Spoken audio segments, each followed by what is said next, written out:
Hey there, I've got some great news. Second homes and vacation homes are about to become a little bit more expensive from an interest rate perspective, right? So maybe not such great news.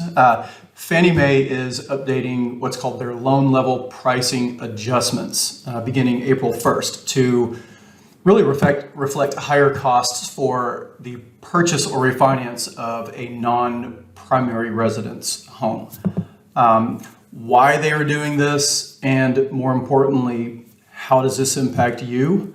They're doing this under the guidance of the Federal Housing Finance Agency's FHFA newly appointed director, Sandra Thompson.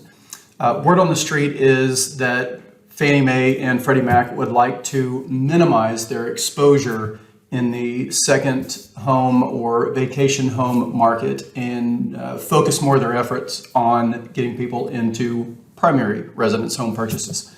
So how do they do this? How do they minimize their exposure? Well, one strategy that they're really good at is they just make it more expensive. So when things cost more money, fewer people buy them, right?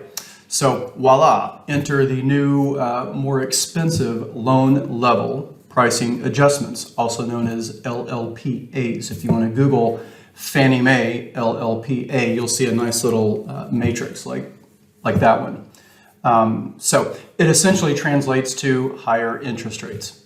Currently, prospective home buyers can purchase a second home or a vacation home with as little as 10% down. That's not going away. And obtain the same low interest rate you'd get for a primary residence home purchase, right? So I could buy that cabin in the woods or that beach house or that ski condo and put as little as 10% down, and I would get the same interest rate or very similar to the same one that I would get if I were buying a home that I was going to move into and live in, my primary residence. However, beginning April 1st, actually a little bit sooner than that from a consumer perspective, but beginning April 1st, interest rates will undoubtedly be a full percentage point higher in order to accommodate the higher fees that Fannie and Freddie are charging lenders for these types of loans.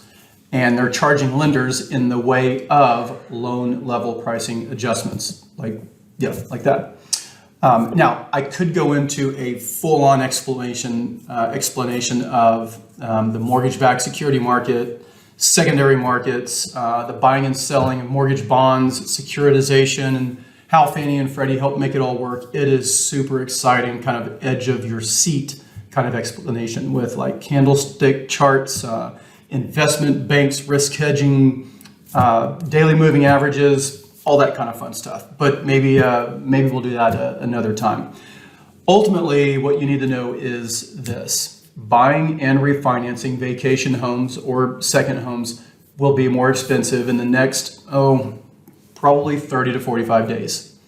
Combine that with what we're seeing in the interest rate environment today over the last probably 2 weeks, maybe 3 weeks, with interest rates trending up, and you're looking at rates probably in the mid to upper fours.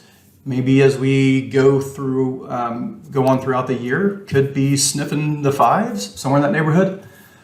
So if you're in the market currently shopping for that vacation cabin, that ski condo, or maybe that beach house, now, like today, would be a really good time to revisit those estimated numbers with your mortgage professional.